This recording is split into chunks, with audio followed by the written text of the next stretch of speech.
Alright, good evening. Sorry, giniliwat ko ni ang ako nga recording kay una ko nga recording hindi siya but yun. So, we will start with Myra. Okay, Myra E11. Okay, Myra E11's conservation. Model. So, nursing is human direction that promotes adaptation, maintains wholeness, either by acting in therapeutic sense, by providing supportive care in order to influence adaptation favorably or toward the new social being. Kalawig English. Tandaan nyo lang ni. Alright? Guys, open your module 5. Okay, this is your module 5, si Myra E. Welcome kay Myra E. Sino si Myra E? Myra E. Levins. Tandaan basta Myra E, ang word gani nga Myra E, di ba bulong na siya. So, nobra ni Myra E, guys. Si Myra E, gin-search ko gid ni. Mas kinula ko ni nagatumar. Charing. Alright, Myra E. Myra E is blah, blah, benefits for glowing, healthy skin by boosting collagen and renewing skin cells from within. In short, guys, gina-conserve ya ang lawas mo. Of course. Alright, conserve meaning do ginapadugay pa bla. Alright, do naga-support siya community by strengthening blah blah blah. Guys, amo man na siya si Myra E. Levens. So ano siya, meron siya nga four principles. Ano yung four principles, guys? Conservation of SCPC. Tandaan, basta conservation, Myra E. Myra E, bulong, Myra E. Levens, SCPC. Myra E, easy peasy. Anong easy peasy? Hapos lang, di ba? Easy peasy. Guys, E for energy.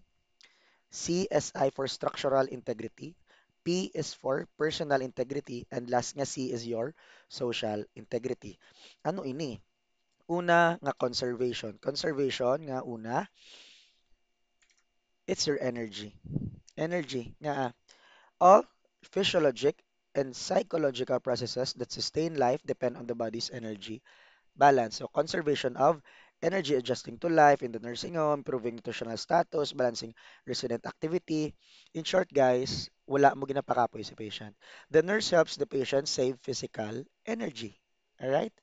Example, making sure the patient gets enough rest, nakapahuway mayo ang pasyente, kag wala siya ginakapoy with unnecessary procedures. Alright? Conservation of energy. Gina-conserve mo ang energy ni patient. Next is structural integrity. Structure, body itself, structure ya. Integrity, structural integrity, all body systems, kinabako na body ya. Decline with aging, nagatigulang, naga-decline ang lawas. Alright? Chronic illness also produces bodily structural changes, so maintain and promoting mobility, preventing injury, preventing infection. Guys, keeping the patient's body safe and whole. Amo na siya ang structural integrity. Example, protecting wounds from infection, helping prevent bed sores or assisting after surgery. Okay, conservation of structural integrity. Structure. Next is personal. Personal, guys, sa lawas. Sorry, sa lawas. Sa personal, okay, personal nga ano sa patient. Its self-identity is intrinsically bound to wholeness and all individuals cherish the sense of self. Okay, respecting one's privacy and property. Okay? Kung gina-respect mo ang privacy ni patient, of course, gina-conserve mo ang personal integrity. Right? Enhancing self-esteem. Gina-make sure nyo nga taas ang confidence ni patient through what? Good personal hygiene, grooming, and dressing. Alright? Example, calling them by their name, of course. Ginapaano mo nila personal ano, by their name, respecting privacy, and supporting self-confidence. Guys, hindi lang sila basta-basta nga kaso or pasyente. They are also a person. So muna, personal integrity. Next is social integrity, guys. Social integrity, individual life has meaning only the context of social life, providing meaningful social activities for residents and staff, considering the family and resident as a unit. So guys, keeping the patient connected with their family. Gina-make sure naton nga connected sila Japon sa family and sa community. So anong example na gapasugot kita nga may mabisita sa ila. Alright? Allowing visits, supporting communication with loved ones. So gina-encourage sila naton nga magstorya with their loved ones and of course, understanding their culture. Alright? Conservation, wholeness, and adaptation. Guys, read nyo lang. Conservation, to keep it together. Amo na siya sa Latin word. And wholeness emphasizes sounds, organic, progressive mutuality, wholeness. Next is adaptation. Guys, adaptation, meron kita, the result of adaptation is conservation, which has three characteristics. Historicity, history through genetics, of course, historia. Patterned responses, pattern. For example, sa family nila, okay, may mga high blood, blah, blah, blah, si titos, titas, lolo, si lula, sa pattern and responses, pattern responses, and through genetics. Specificity, unique adaptive responses to sa specific environmental challenges. Okay, environmental challenges, kung anong ginahatag ni environment, nga challenge, na specific, guys, amo na ang adaptive, ang unique adaptive responses sang lawas. Alright? Next is redundancy. Sir, anong redundancy? Liwat-liwat, no redundant. Redundancy, availability of multiple adaptive responses. Guys, amo ni hambal ni Levine, tandaan, ni Myra E. The possibility exists that aging, pagtigulang, alright, itself is a consequence of failed redundancy of physiological and psychological processes. Guys, ano ini, di ba? Budline siya diyon kay English, isa-isahon. Posibilidad nga gakatabo sa aging, okay? Ang posibilidad nga ang aging or ang pagtigulang nagakatabo kay bangod nga konsekwensya, it is a consequensya ini isang ano, failed redundancy. Failed redundancy, guys, anong redundancy? Redundancy meaning, for example, ang redundancy, wait, redundancy, arede. Redundancy means the body has backups. Amo na lang may mga backup ang lawas naton. Backups or extra ways of doing things. So for example, backup, maguba ang isa naton ka kidney. Maguba tong kidney, may isa pa ka kidney. So may backup aton nga lawas. So ano ning natabo sa failed redundancy? Ang failed redundancy meaning magtigulang hindi na kaya sang lawas nga mag-backup pa. Hindi na kaya sang lawas nga may backup or may mabulig pa. Alright? So the body can't repair damage anymore or cover up weaknesses like it used to. Okay? So both sa physiologic and psychologic processes. Meaning, dira nagakatabo ang aging. Ano ang gakatabo? Kung may aging, may failed redundancy. So hindi na kaya sang lawas naton nga buligan or salbaron ang lawas naton. Alright? Wala na siya sang backup. Amo na lang, wala siya sang backup. Environment, internal environment, external, relevance, perceptual, operational, and conceptual. Alright, includes all aspects of the world wherein the person is able to intercept and interpret with these or sense organs. Operational refers to things that physically affect the individual, and conceptual, the environment is the product of cultural patterns characterized by spirituality and moderated by language, history, and thought. So organismic response ara sa dalim si fight or flight, inflammatory, response to stress, perceptual awareness or sensory response. Si fight or flight, guys, for example, nagalakat ikaw sa dalan, gulpi lang gitagol ka sa ngido, tapos ang reaction mo duwa lang, it's either mabato ka or malagyo ka. So that's your fight or flight, alright? Inflammatory response, of course, response to stress, perceptual awareness, and sensory response. Alright, very good. Next, dasig lang. Next naton very good. Si Martha Rogers. Martha Rogers, Science of Unitary Human Being of Conceptual Models of Nursing. Guys, sa Avengers, sino ang may Rogers na apelyido? Si Steve Rogers. Kay Avengers, guys, power na. Mapatiyan na hindi. Okay? Power, energy, bla bla bla. O karon si Steve Rogers, ano yung si Martha Rogers, basi nanay yan eh. Basi bata ya. Alright? Kaya nga si Martha Rogers, guys, nagapati. Si Martha Rogers nagapati nga ang lawas naton agang tanan kagan environment ang palibot, it's energy. It's all about energy. All right? Ready? This theory provides a radical vision of nursing reality. All right? Rogers formulated five basic assumptions. So five basic assumptions. These assumptions are what? Building blocks.